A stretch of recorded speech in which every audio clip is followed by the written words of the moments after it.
ya. Kita dianjurkan untuk membaca doa-doa, dan kita dianjurkan untuk melakukan sunnah-sunnah sebelum tidur, ya. Jadi banyak sunnah sebelum tidur seperti berwudu, ya, bersuci, kemudian mengibaskan tempat tidur sebelum tidur. Mungkin ada benda-benda yang kasar gitu atau gimana yang mengganggu penyakit tidur atau hal yang lainnya. Kemudian menghadap kiblat, ya, tidurnya menghadap kiblat. Kemudian kita dianjurkan untuk membaca Bismika Allahumma ya Bismika, dan banyak baca-bacaan lainnya yang sebelum tidur, ya, seperti Allahumma nas'aluka al-'afwa wal 'afiyah. Thumma qra ayat al-kursi. Kemudian kita dianjurkan untuk membaca ayat kursi, ya, baca ayat kursi wa amana rasul ila akhir surah. Kemudian kita dianjurkan untuk membaca surah amana rasul al-baqarah terakhir. Amana rasul bima unzila ilaihi min rabbih wal mu'minun kullun amana billahi wa malaikatihi wa kutubihi wa rusulihi la nufarriqu baina ahadin min rusulihi, terus sampai akhir. Wal ikhlas, dan surat ikhlas 3 kali, ya. Wal mu'awwizatain, kemudian baca surat al-falaq dan an-nas. Was surat tabarak, was surat tabarak al-mulk, dan surat tabarak al-mulk.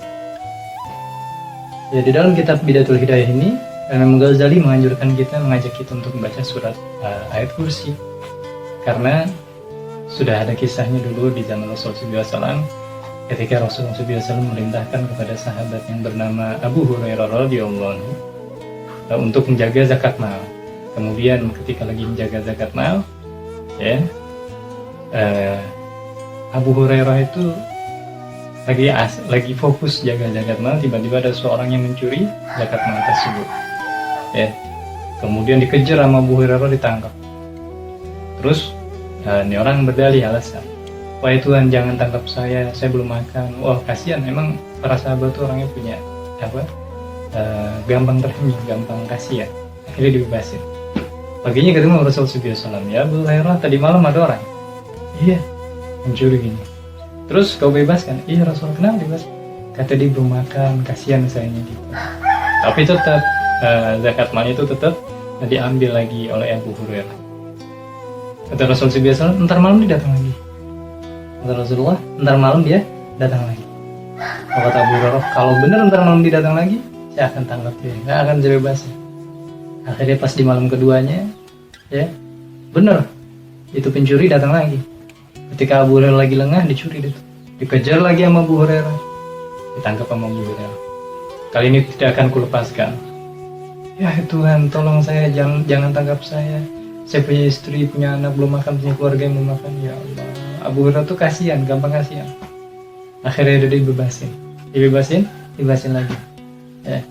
Tapi tetap zakat mal ini kan amanah, jadi tetap dipegang sama Abu Hurairah. Kemudian ketemu pagi lagi sama Rasulullah SAW, ya Abu Hurairah, ketemu lagi sama tuh orang. Iya, ya Rasulullah. Lalu gimana nih ya? Saya bebasin lah. Kenapa dibebasin? Bahasa gitu deh ya. Ya karena kasihan saya, kata dia punya istri, anaknya belum makan. Kata Rasulullah SAW, ntar malam dia bakal datang lagi. Terus kata Abu Hurairah, kalau benar ntar malam dia datang lagi, saya benar-benar nggak akan melepaskan dia. Ditunggu tuh malam ketiga.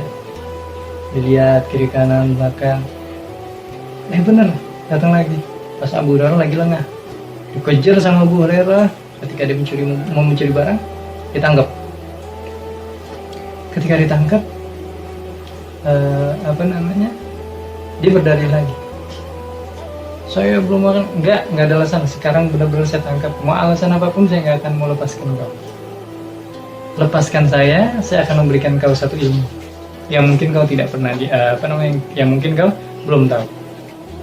Wah, sahabat tuh kalau urusan ilmu tuh seperti orang lapar ngelihat spaghetti, seperti orang lapar ngelihat chicken, kan nafsu banget ya. Ibarat ente lagi puasa mau maghrib, ya kan, lagi ngatur disediain makanan itu sebanyak itu kan. Nah kayak gitu tuh sahabat tuh. Nah, orang alim begitu, melihat ilmu tuh bagaikan seperti orang yang sedang lapar melihat makanan, nafsunya. Akhirnya, oke, setuju. Coba kasih tahu sih ilmunya apa. kata ini manusia, sebelum tidur ya di malam hari bacalah ayat kursi. Karena siapa orang yang baca ayat kursi, maka dia tidak akan diganggu oleh syaitan. Wah, boleh juga nih diamalin materi sama Abu Hurairah. Diamalin tuh malam. Pas paginya ketemu sama Rasulullah. Ya Abu Hurairah, ketemu lagi sama tuh orang pencurinya. Iya Rasulullah. Terus saya bebasin lagi. Kenapa dibebasin? Katanya nggak mau dibebasin lagi. Iya, karena dia ngasih saya ilmu. Apa itu ilmunya? Kata Rasulullah. Katanya pencuri, bacalah ayat kursi di malam hari dan sebelum tidur. Karena siapa orang baca ayat kursi ini di malam hari atau sebelum tidur, maka dia akan terjaga daripada godaan syaitan. Maka dia tidak akan diganggu oleh syaitan. Ya, sudah. Kata Rasul SAW, itu benar ucapannya, akan tetapi akan tetapi dia adalah syaitan kadzab. Ya. Ternyata dia adalah syaitan. Jadi mengajarkan ini ayat kursi siapa? Bukan syaitan. Bukan syaitan, tapi Rasulullah SAW, karena Rasulullah yang membenarkannya. Ya, begitulah kemuliaan atau faedah daripada fadilah membaca ayat kursi. Boleh aku juga an-naum, dan bawalah dirimu kamu ketika lagi tidur, wa anta ala zikrillah, sedangkan kau sedang lagi berzikir kepada Allah, zikrillah ta'ala. Jadi sebelum tidur itu ketika lagi hendak tidur tuh, lagi tidur pegang tasbih, zikir. Wa ala taharah, ya. Dalam keadaan suci. Faman fa'ala dzalik, karena siapa orang yang melakukan hal tersebut, ya, mengamalkan hal tersebut, udija bi ruhihi ila al-'arsy. Ya. Itu ruhnya tuh sampai kepada arsy. Saking mulianya tuh orang yang lagi berzikir ketika lagi mau tidur. Mau tidur baca ini ayat kursi, mau tidur baca amanah Rasul, mau tidur baca al-mulk ya tabarak. Kemudian mau tidur dia sambil zikir sampai ruhnya kepada arsy. Wa kutiba musalliyan hatta yastaqil.